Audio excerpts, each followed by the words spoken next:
roast? Do you have a roast in the No, back or we box can there? just do this. All right, that's enough. All right.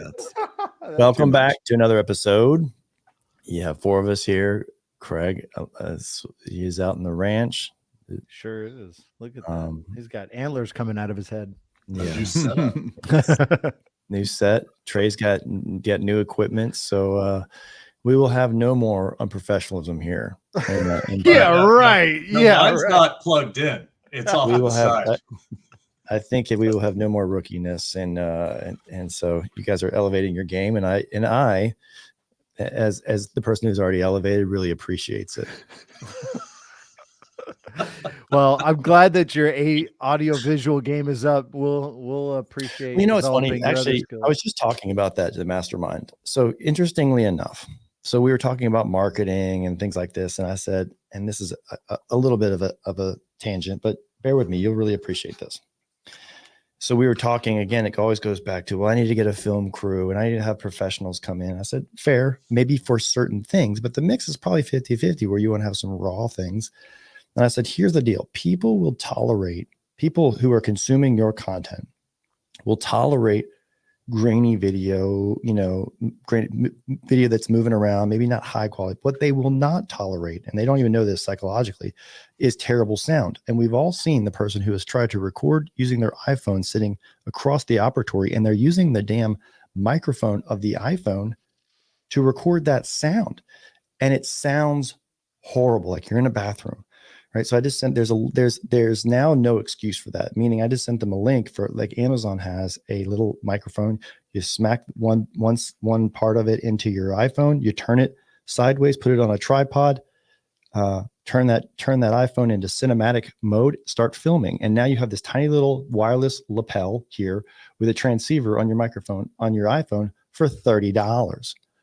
So I don't know. I think that's, I love the term get off zero. If you're not doing some kind of video or social or putting yourself on camera, you don't need to go through and hire a videographer like Dwight or Craig, or have a full-time one like me.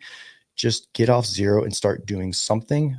And when you do, use the iPhone. It's a magical piece of equipment, but make sure you have a good microphone. So that's my entry. Sorry, I went a little tangential. That really wasn't how I wanted to start the pod, but you said something to that, Dwight. And so absolutely, it doesn't have to be difficult. I love that you said that, because speaking of difficult. Uh-oh. Well, actually, it's not difficult. It's just we are launching. By the time you have heard this, the summit is launched. As of this recording, we are launching on Friday to masterminders, then previous summit attendees, and then just the general audience who's hearing. So we're kind of doing it in sequence.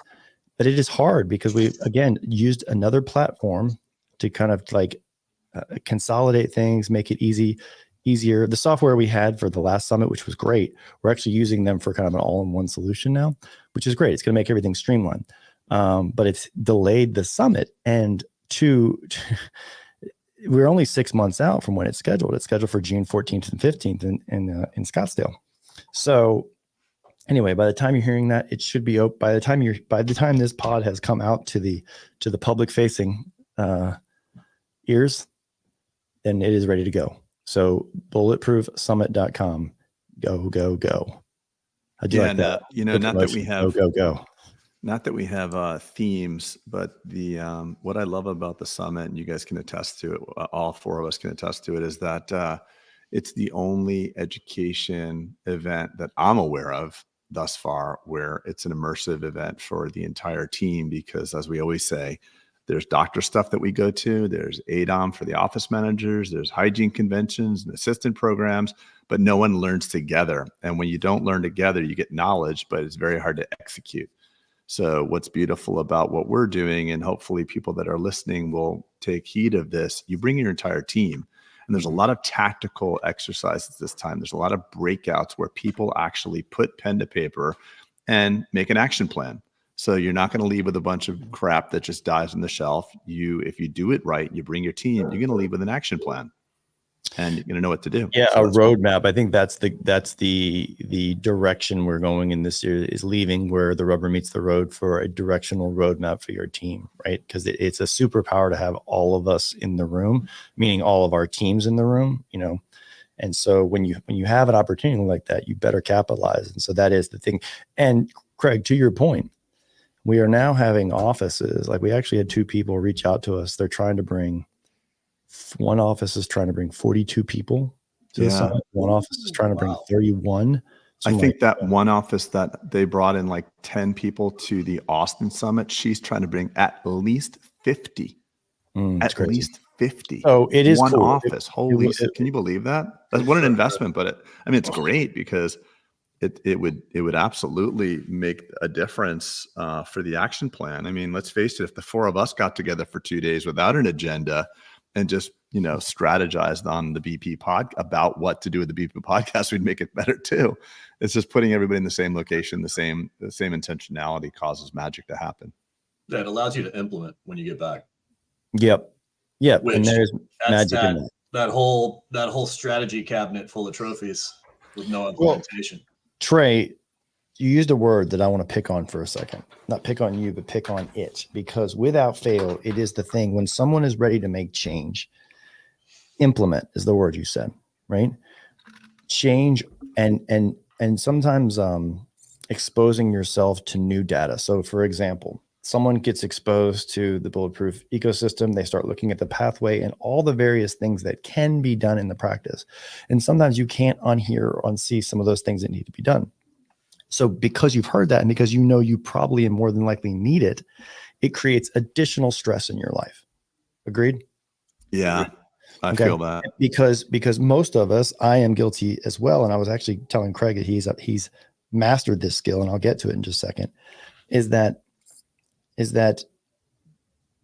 most of us duck and cover when Scott, I need all these things I need to do, because you think you're the person for the job, right? Because that's more than likely been our come up, the way we've done things from dental school onward. When something needs to be done, I'm just going to do it because I don't, I'm the person, so to speak.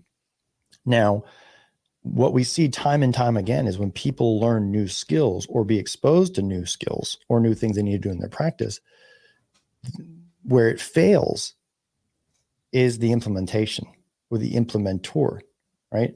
And that's where I said, Craig, you really, Craig has really mastered the art of who, not how. And we were having a private conversation just on the phone, chit-chatting about stuff. And I said, I'm still in the, let me figure out how to do everything first, and then I will go right to the who, right? Meaning I want to learn it conceptually first. For example, if it's SEO that I didn't know about, I would say, I'm going to learn about it, not because I'm going to do it in perpetuity.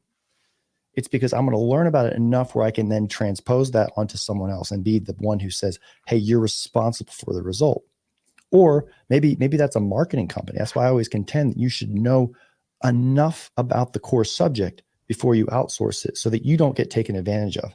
And dentistry, as we know, is the most preyed upon industry. I don't have data on that, but I can only assume it's the most preyed upon industry out for stuff like that. So implementation is just key. Dwight, Trey, I'll shut up now. I'm feeling like I like that. One of the comments I'll make to that is the who, not how concept. And I think it is a natural, if you were going to take a rubric on how we develop as leaders, it is like beginning to true leadership. It is the development of the concept. I think one of the quotes on there is like, instead of asking, how can I do this? It's who can help me with this?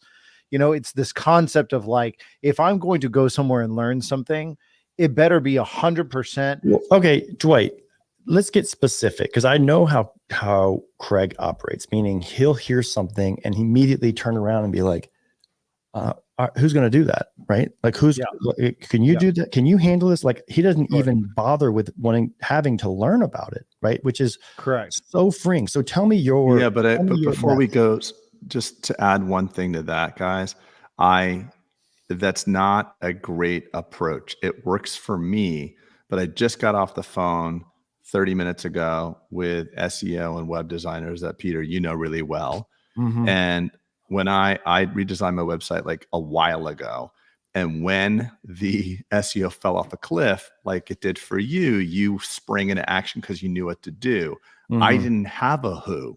I see. So I did the ostrich approach for a couple of years. So it's, Just go in a hole, stick your head in the hole.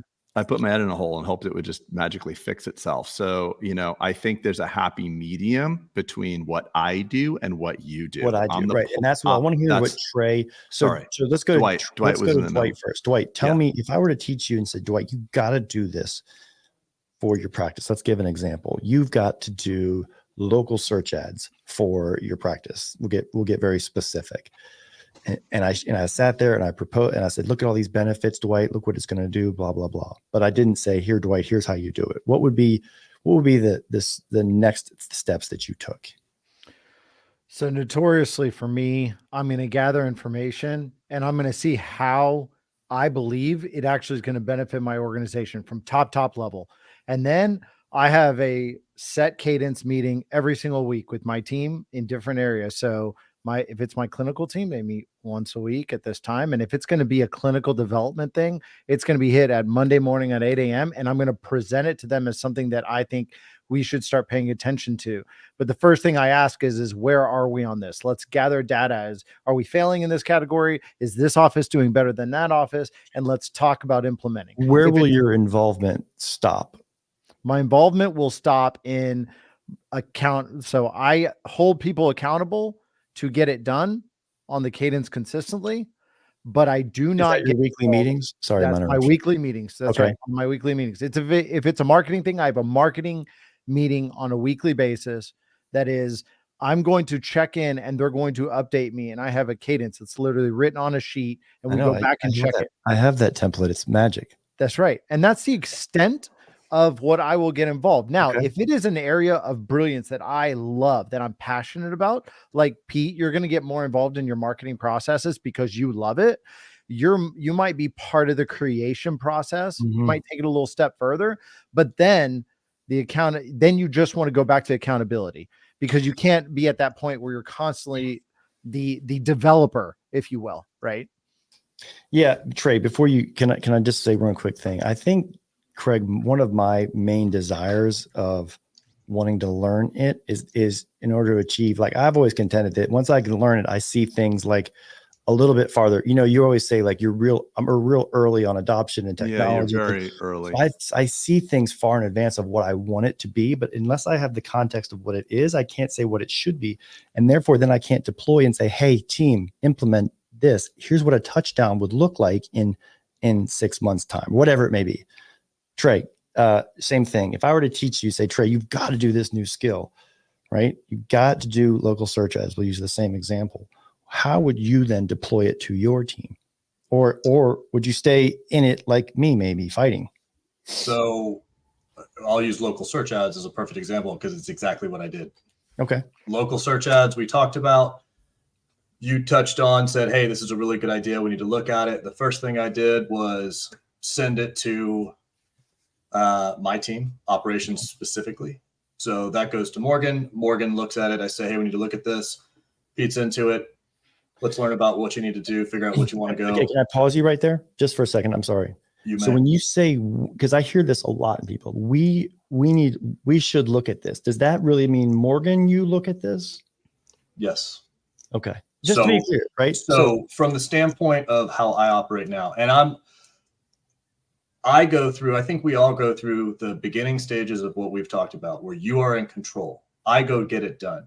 Then you start to grow to a point where you start to realize, I delegate from a position of knowledge. So now you learn about it, then you delegate it. Then you can train on it and do all that good stuff. Then you start to extricate yourself. And that's where a lot of us get stuck, knowing that you really can't do that at a higher level.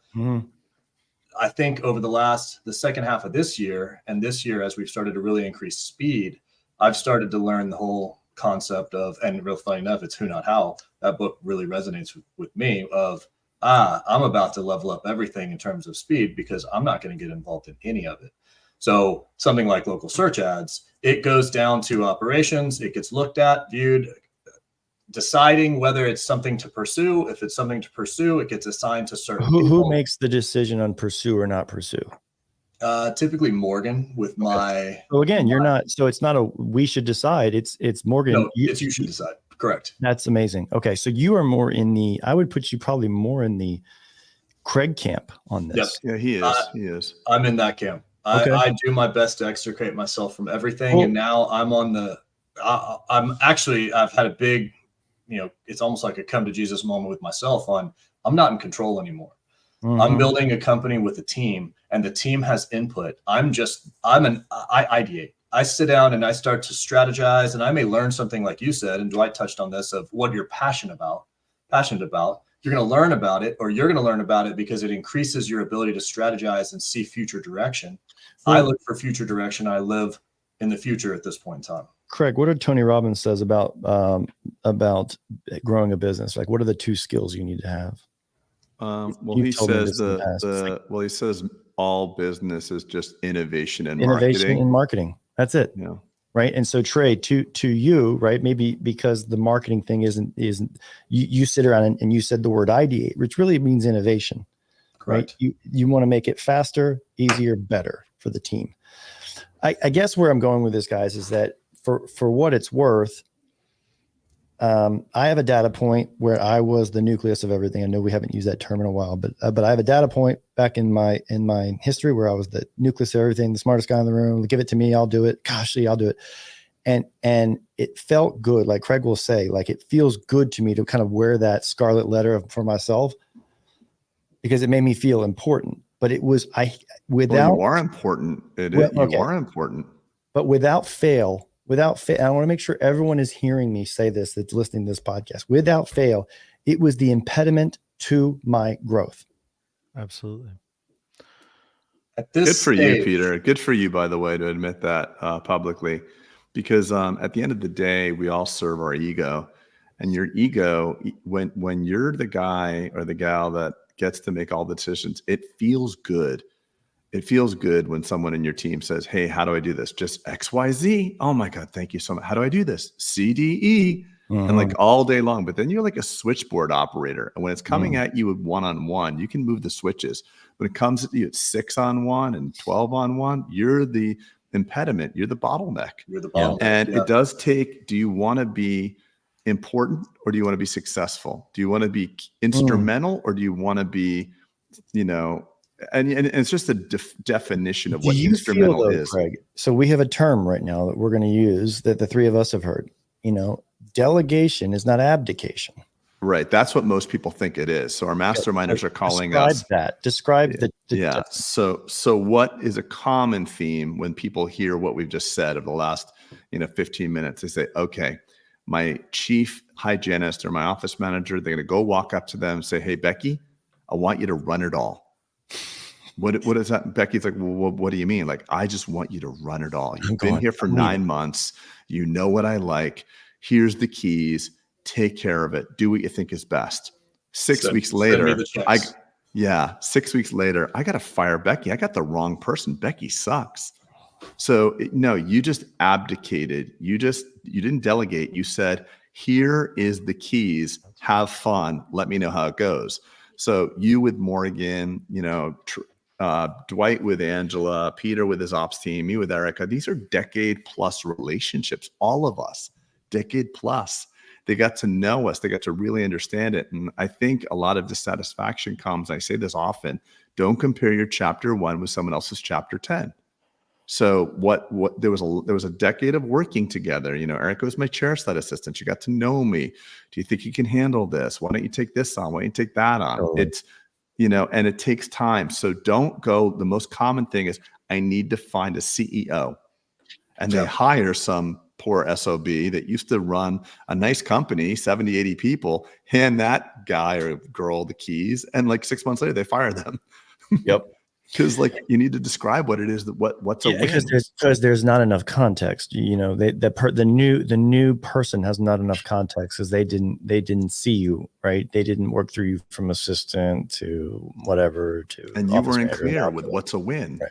Well, and go ahead. There's another part to this that I think we're ignoring. We've touched on it in the past, but when you just list out the people that you just listed out, which all of us have, we all have 10-year plus relationships with them. We're not at a single practice level. and Greg, although you are single practice, you're not at a single practice level. You're not Right. talking about an office manager. You're talking about operators. You're talking about people that are doing this at a much different level than a so-called office manager. And in many cases, when you're at a single practice level and you're growing and you're learning and you're basically paying your dues and learning the chops along the way, sometimes you need an office manager, not an operator. And when people look for the operator, everything falls apart because you don't need one. That's not necessary. So it's the discussion of putting the cart before the horse. You can't run down the path too far when you haven't built the base yet. So you don't need to be looking for that relationship at this point in time. And you can't abdicate yourself out of your situation. Right.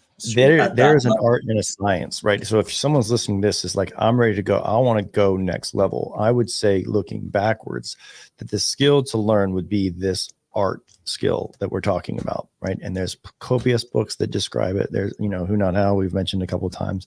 But I think there is an art to being, to having the right blend, and everything the blend may vary, meaning you may be a little bit more involved, or you may be able to just literally find that person and a Morgan or an Erica and just be like, hey, I trust your judgment. I know that you know the outcome of what I'm looking for.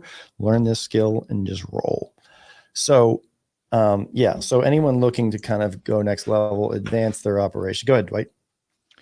Yeah, my main focus on something like this is also understanding the fact that, like, when you're choosing to not be the office manager in your business, to not be the operator, and you're choosing to make this step up, we have to kind of define then what is the role of the leader. What is the role? Is it, because for most doctors, it's kind of like, hey, I'm the clinician. I run the lead clinical process. And I also, quote, own the business, and I oversee the office manager. That's like most people's definition of what it means to be a leader. But if you want to grow your practice or be able to scale above that, then you have to do a couple things. That's what we're talking about here. You have to remove yourself from being the quote unquote office manager.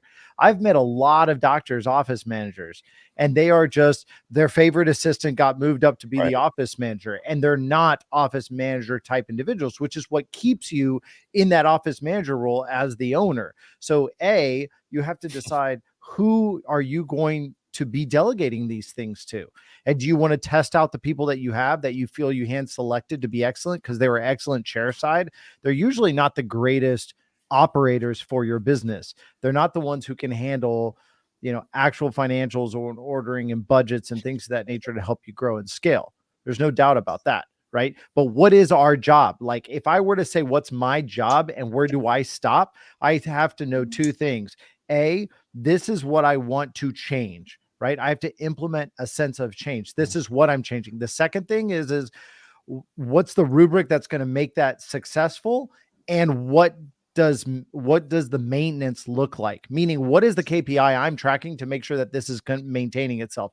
What is the method? So those are the two. And you're designing the system too. Well, you're just saying that a different way. Yeah. Right. You're designing the system. Whereas when I was a kid, I'm going to say that, when I was in college, I remember my favorite book, and I still to this day is my favorite leadership book. It's called The Leadership Challenge by Posner. And there was one quote that I think, and a lot of I kind of almost overbuild infrastructure of people. I don't just have Angela. I have like departments, and like I overdo it, right? Because I did it in computer programming. I did in other companies.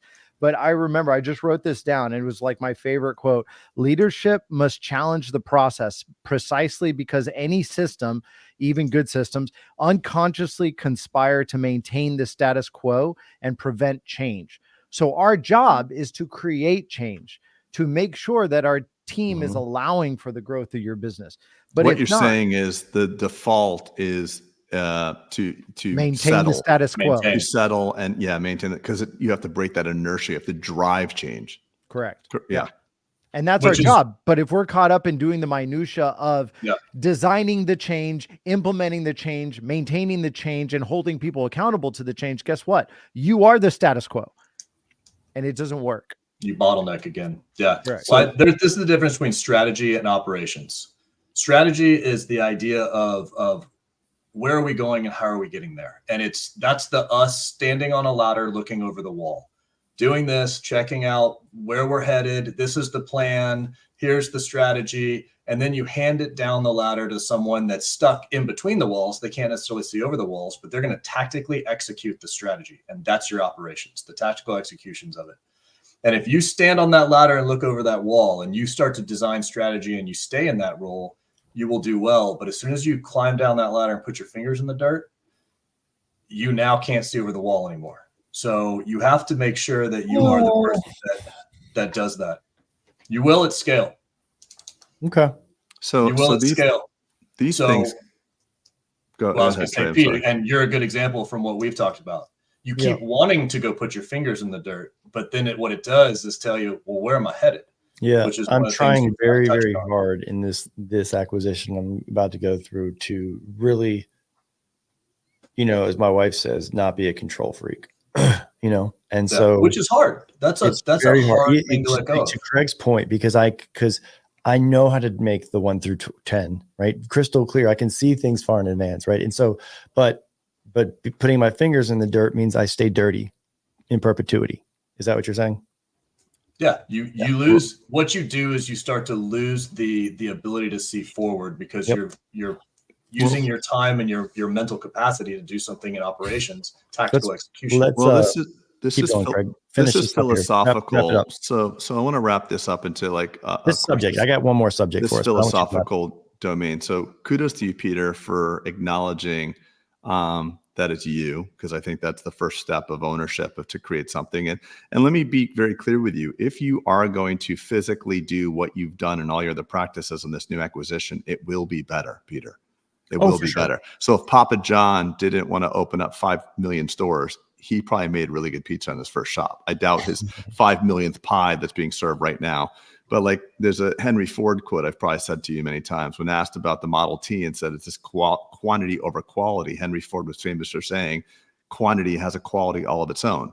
So it's a philosophical thing. But the two things that changed my understanding of this is we have two paradigms. Number one, the Goethe quote that I always talk about: if you treat people as they currently are, you make them worse. If you treat people as they could be, you help them to become what they're capable of becoming. So you have to see something in your people that they may not even see in themselves. Mm-hmm. So you have to coach them at a certain point. And then the other thing is delegation is not that you take your shit and you make other people do it. Delegation is actually opportunities. If my son worked for you, Peter, I'd want you to delegate everything to him because I know the more he takes on, the more opportunity he has. So, as a father or as a friend to anybody in my organization, I would want someone to train the shit out of them because the more they do, the more opportunity they have.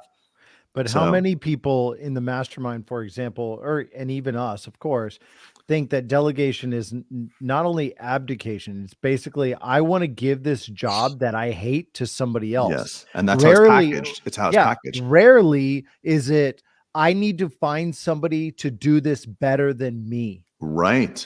What a different perspective. Right. Or look at the associate conversation. I need an associate. Why?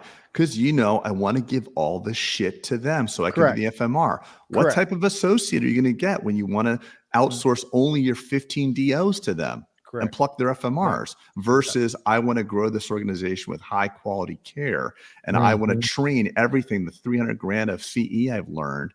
I want to train the next person for that. What a difference. But it all starts with what we say to ourselves. It really is. 100%. Yeah.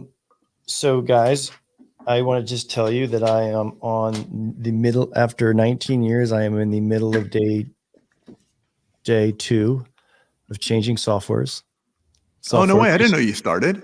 We started on Monday. Is that why you're not answering my calls? Yes. That's why he has low A energy.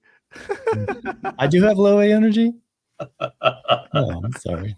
No, we all do today. I mean, it's it's crazy. After 19 years, flipping the switch on 5 practices is do what I did. Go for 1 month and because it goes down. I mean, actually, you would be. I didn't do what you did and go on vacation when that happened. But I have not been involved. And actually, when someone came and kind of vented, I was like, "Hey, I love this, but is there something that I can do? Otherwise, like, don't waste your time on me." Yeah. Right. And they're like, no, just, this, and this. I was like, okay, but I don't know how to fix that. So like, I'm wasting your time, so to speak. But it's awesome. We are breaking into a technological era finally with our patient management software. And it is, and looking at the steps ahead, I am super pumped up about the opportunities. Good. Super pumped. It's worth the disruption. Just That's the stuff point. like dentistry is, it's finally been, I think my last, I don't think EagleSoft had been innovated in a long time. And actually my version was not even, supported anymore. So it's really fresh to see like almost like an AI technologically advanced all-in-one for the actual dentist, just a lot of cool shit. So I'm very bullish on tech in dentistry is all I can say. But we probably know that because I talk about AI and stuff like that. But it's a big change. Nobody needs to underestimate the impact, but totally. But hey, you know what? Change sucks, as we all know. No one would want to do this. No one's ever gone through a practice management software and be like, that was easy, but it was worth it, right? Or a lot of times it was worth it. Craig, yours was hard. Oh my God. And it was worth it, right? It's so many things in life, like the shit that we really think is worth it. We look back and we're like, oh, that was a hard time, but it was worth it, and it's like your proudest thing. So the easiest thing for me to stay is, like Craig says, his favorite line, stay in my dirty diaper and just stay suffering with the XYZ. That would have been easy for me. Easy, right? Yeah. No change. Just stay in this. We'll figure it out, y'all. But instead we took the hard route temporarily to get to the easy route long-term. Everybody needs to realize obstacles the way. That's right. There's so much consolidation, so much money coming into our industry. Mm-hmm. If people do not realize that they're drastically going to change the technology in their business, like I told you this at the last pod, Pete, and you don't even want me to say it again, but I will bet you that you potentially will change softwares within the next 2 to 3 years again. I will, and I know he says 0% chance, and I'll bet you. I'll be willing to bet you. I'll be willing to bet you that I won't even be inclined to or even desire to. But you will. Oh, good. I like the fact that we got this on record. That'll be just fun to fish it out. Jamie, but you will. By then we'll have a Jamie on our podcast. He'll be able to let me tell you why. Because, our industry is going through a massive transition, which is what medical did too. And we will finally transition fully into web-based platforms where it doesn't even matter. You don't need servers. You don't need any of that jazz. I know. I know that you're on a cloud just like I am. And I've been on a cloud for 10 years. A web app interface. I understand that, but I did it 10 years ago, which I Dwight, love. yours sucks. His is amazing. I know. It's fine. It's fine. I just want to say that. But it's going to come down to the nucleus conversation's coming back again. That's right. That's right. He was doing so well last comment. Now it's. I didn't say it. You did. But I know, but I could feel it coming out. I just wanted to complete the thought for him. All right. It's going to come down to cost is all. And I'm thankful that we are open for change because a lot of docs there's many horses in this race. Peter's just on the winning horse is what he's trying to say. I got it. Okay. I think is that fair to say, Peter, that you wanted to say that? If it wasn't on the heels of the egoic, I'm ready to change the topic. I do have a good track record of picking winners, I will tell you. So I don't know. I would name names, but we defend people. We got a graveyard, people. We'll leave it alone. That is true. All right. Anyway, all right. So my next question, as we keep this pod pithy, is this: Dwight, sir. It's coming at me. No, I'm not. All right, let me ask this. Trey. He better, yeah. Psych. Do you have a management company? I do. You do. But you are the sole owner, right? Yes. I'm the sole owner of the management company, yes. Why did you create a management company? I created a management company because I need to house people that work on multiple practices. How is your management company paid? It is paid through management fees that are dictated by management contracts. Is it a percentage of revenues? It's flat fee. Flat fee. Got it. Okay. Interesting. So the practices could be owned by Anybody. but Trey is the owner of management company. Theoretically, yes. Craig, do you have one? No, but it's it would probably be a good Either idea. yes or no. No, and it's not a no, but it's a no, and it would. Hey, be a remember good that when you ask me questions. Are you always okay? go- Let me ask you this: you are in late stages of bringing on a partner. Very late right? stages, yes. Are you forming one? No, but it would be a good idea. I've been advised. Change your plans. Change your plans. No. I because look, this is. I want to hear what you've been advised. Go. Yeah. Please. So the fundamental reason is that, in theory, if you use team in your practice for other services that are beyond the entity that your partner's in, it doesn't really. It's not completely fair that Becky, who works in your practice, also pays the cowboy that manages your ranch or handles the building bills. So what I'm going to do, and this is a longer way of describing a management company, is just do an add back so that there has to be an arm's length relationship. But an add back's only a one-time. No. A consistent add back. Oh, okay. You're added back in form of a distribution abatement. Yes. Got it. Yes. Okay. So Dwight, obviously we know you have a management company and a very robust one at that. Talk us through your gateway into that. Generally speaking, for my ability to grow and scale, I thought that centralization of services for multiple locations made sense. Well, you have partners in your existing practice, right? Correct. Your practices. And then but you have the management company, right? Because you saw, Correct. okay. All right. So there. And the management company oversees for example, in this case, the holding company that manages the practices in this case. Now I can have other holding companies. You can have a holding company that also would manage, for example, Craig's ranch could have a holding company that would manage its own sense, right? Or his estate, or even his personal holding estate, right? For his kids and things like that could be managed by that management company, meaning it's an entrepreneurial think tank is what a management you have autonomy to do what you want in there. Correct. Yes. But the point of making a management company for a true entrepreneur, I mean, I find myself relatively secondary to dentistry. I'm like, great, I love it. It's one method of business, but the management company that you build should be able to oversee your personal estate, should be able to see any other venture you're creating and other holding companies that manage that. And that's how I see a management company. Okay. I agree with that 100%. Okay. So let's just say I'm a dentist in Des Moines, Iowa, listening to this. If you have any listener in Des Moines, shout out. Yeah. Put it in the comments. But I'm listening here. I'm a solo dentist. Okay. I don't know if I'm going to bring on a partner one day, grow my practice, and I'm just doing what I can to keep my head up. Should I start a management company?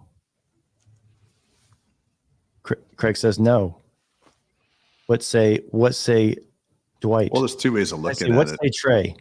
Yeah, I think it depends on your goal. So if you're trying to do it for the reason that Dwight and I'm doing it, no, you should not. There are financial gains to do it. Say it again. If you're trying to do if you're trying to centralize services, manage, bigger pieces, and on and on and on, no, you should not.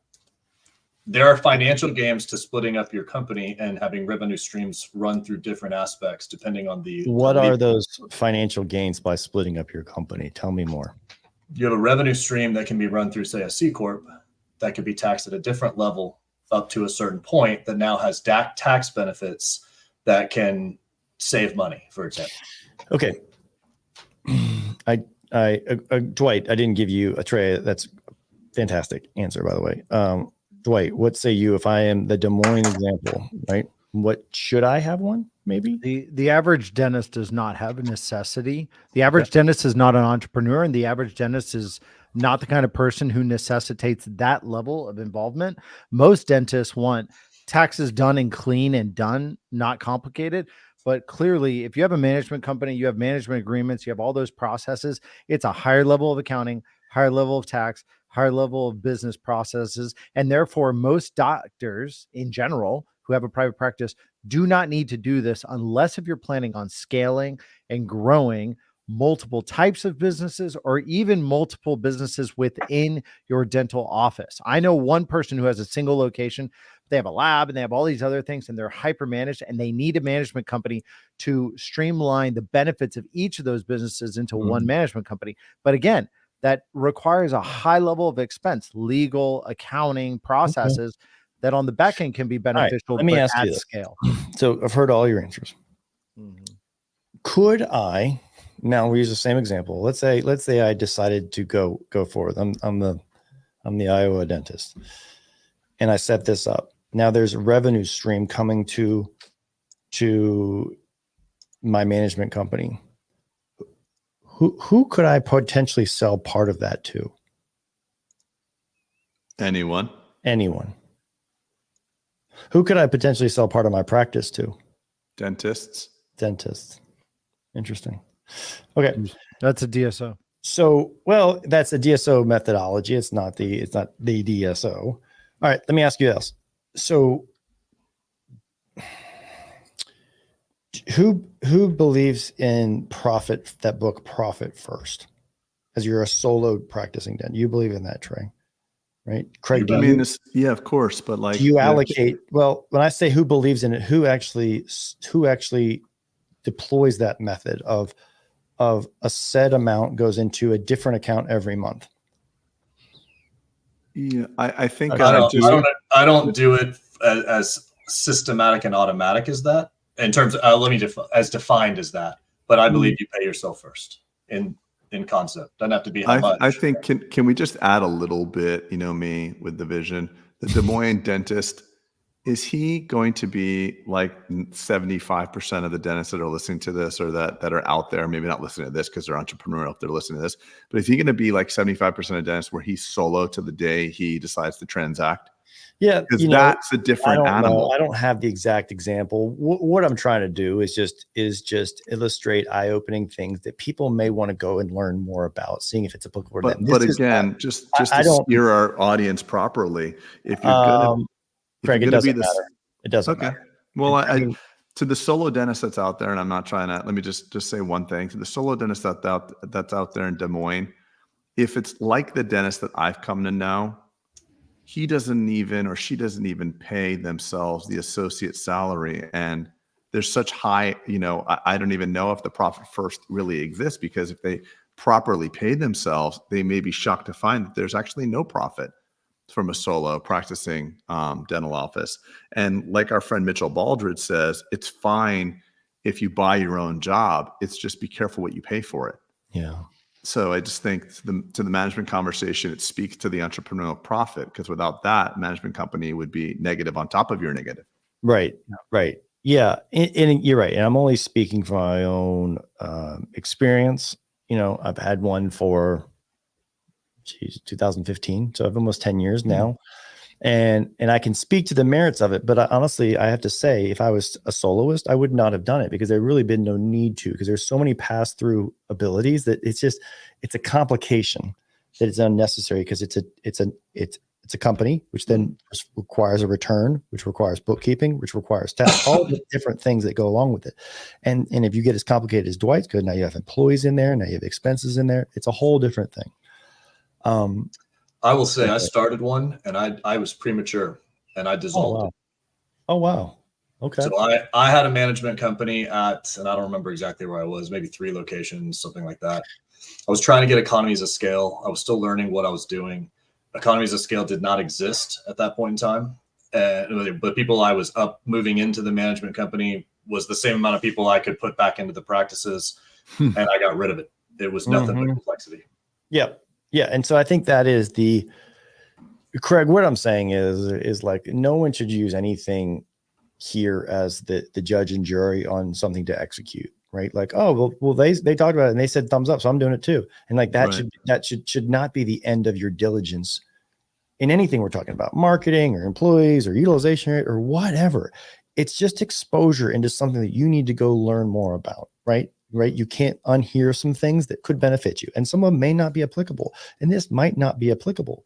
But for the person who knows that they are going to be an enterpriser in their career, if you're a young dentist, like, and you want to have multiple partners in multiple locations and want to set up a management company like Dwight, there are some benefits to that, but it's not for everyone.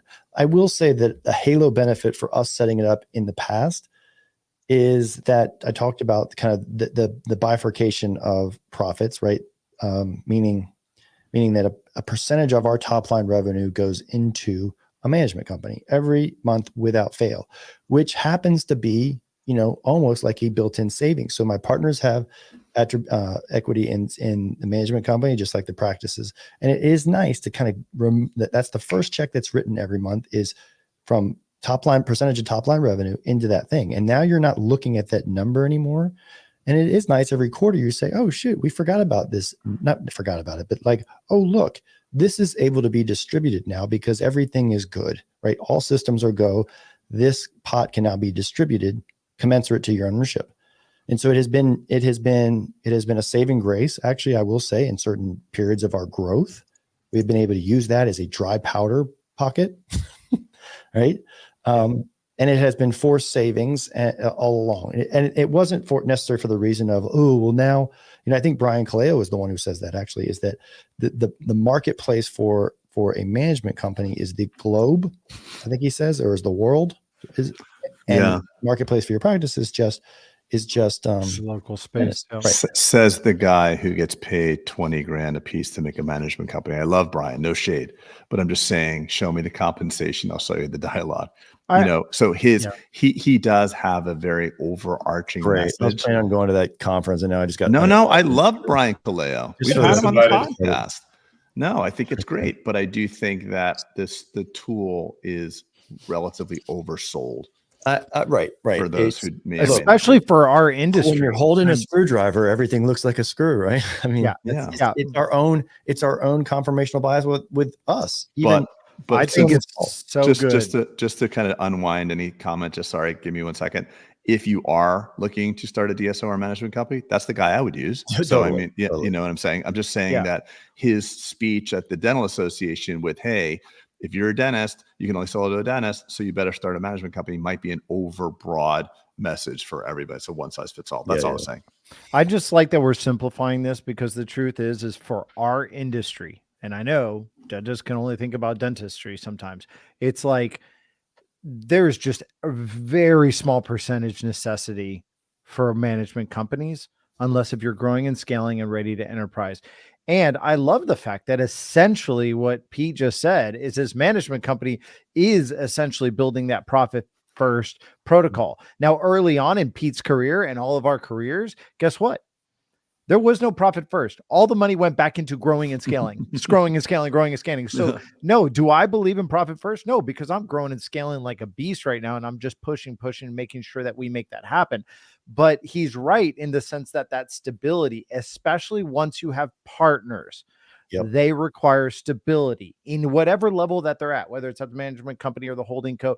They've got to have distributions. They've got to have that set and ready to go. What he's saying is profit first is when you take the cash deposits and you separate them even before you pay expenses. That's what he's talking about. Dwight, so it's a big deal. Yes. So thank you for that. And you're right. When I was bringing on a partner, I have played the C-suite. If people don't know what that is, in my office is forever, I guess, even probably to this day.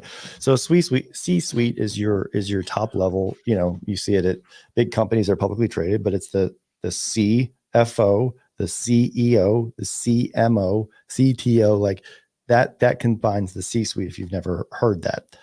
Right. So Dwight, I think when I brought in a partner as the acting CFO, I had a fiduciary responsibility to create something, right, that would be that would protect and insulate, right, from bringing on a partner, like you said. So, and that was just a mechanism to do it. And so it has worked for us and me. But I think, like to Craig's point, I think that it could potentially be overdone in the space or underdone. I don't have any idea. All I know is if you heard something from this, and something resonated, it's worthy of an exploration for you. How many practices did you have before you created one there, Pete? 3. So again, multiple skills. I mean, Yeah, there's three. there's a lot of steps before you get there and before it makes actual sense. Have I met dentists who were within their first 5 years of opening a dental practice, have a single location, have a team of 10 to 15, and already have a management company? Yes. And I can't understand the rationale for it, and I couldn't justify the tax strategies for it or the expenses for it, but it was all inherently based on their vision of where they were going. And I agree with Trey. You got to You respect can do that, this right? super early and do it too early. And that's like, it's like when people say, when did you hire a HR director? I'm tired of dealing with people's issues. So I'm like, well, you're in the people business, both on the service side and on the employment side. So you kind of can't get away from that. And an HR director is not going to make it better. But people feel like you need that earlier and earlier and earlier. And so those are the things that people get stuck on, right? Same thing with the management company is my point. Very good. It's in vogue. Things like that are in vogue. Everyone's doing it. So let's talk about it. Yeah. So let me jump on it as well. All right, guys, that is all I've got. We are as you know, I always try to keep these around an hour. We're at 50 minutes. If you guys have any updates on your anything interesting, there's no science corner this week. Craig, that's usually when you log off, is when I do the science corner stuff. I'm just happy we got the world's greatest moderator back. It was interesting. You bounced off last maybe not last one, but that one before. Yeah. And we got kind of like, it went down an interesting rabbit hole for like a little bit of time. It's very cool. You'll have to listen to the pod to hear. But yeah. Okay, guys. We gotta do, well, we've got a couple of things coming up. So it'll be holidays will get going. And then you said, how long away is the summit? 6 months as of this Friday. Shoot. And then when do we gather for we're gathering masterminds coming up, different things. Yeah, we're doing the ski trip in late January. Yeah, Park City. Randy will be speaking at that one too. And lots of things, but honestly, Dwight, I will say that let me just tell you this. We overindulged at the win. That's all I can tell you about last summit. Oh, I'm pumped about where we're going for Phoenix. No, meaning we overindulged. It's going to be even more indulgent. Detriment for our viability to the point where. Come on. Well, yeah, no. But more importantly, I'm going to say this. What I liked about Wild caught Samu white gloves is nice. I love it. I'll say it. Vegas is Vegas. And it was awesome for a lot of reasons. And, all of our, a lot of people from our teams were all there and all that. It was incredible. But I also like it when you get to go to a resort like where we're going for Phoenix. And it's like everybody stays really close. And everywhere you go to eat, you're running into other people with the same problems in their own offices. And we're solving problems together. That is also really, really cool. Vegas is just very distracting. Vegas competes, frankly speaking. It competes with the agenda. I mean, why do you don't want to sit at 7 p.m. strategizing your business where you can go see Penn and Teller or White Lions or go to the pool, get a cabana. I don't know. Yeah. Cheers, bro. Yeah, Trey. Is Penn and Teller still around, by the way? Yeah, of course. How about Siegfried and Roy? Are those guys still kicking it? One of them's dead. I think one of them got eaten. Yeah. No way. Did they really? Yeah, he got eaten by lions. You freak around with tigers. You freak. Not an if, it's a when. The grizzly man. Like the tiger. Here's my good friend Chocolate. All I have to say is, and this is not to start another, but 2024 is going to be epic. I'm pumped about it. Oh, Dwight, we don't have the time. I know where you're that'll going. be another pod. We got to go over goals. But well, you can't leave him with that. Tell him real quick, and no one else can say anything. Teaser for next pod. Teaser is what, Dwight? Why do you 40-second teaser? I want to hear the 40-second and cryptic elevator pitch start. Did you say crypto? Cryptic elevator pitch. It's enough of an elevator pitch to wet the whistle, but not enough to out it. Luna's back. I think that everybody, just big picture, everybody is in fear mode, but opportunists are going to take advantage of it. Fed will lower rates just in time to deal with nice little election times. They'll throw things off. And then we will all, as entrepreneurs, take the spring that's been compressed and spring forward and jump in as money market accounts hit 6 trillion in consolidated funds. At least one little drop is going to take us to that level, drop another trillion into the market. Let's go. It's going to be exciting. Right. And I have people are one gonna- question. Go I for it. thought you were going to go with the pitch. That was great. No. That was great. Dwight. I know. I was just. It was I- groundwork. It was groundwork. Groundwork. Is the money printer about to go? Brrr? Is that what you're saying, Dwight? I'm saying that there's a lot of pent up cash that needs to be spent in March on the other side. And that What happens in will be- election years typically?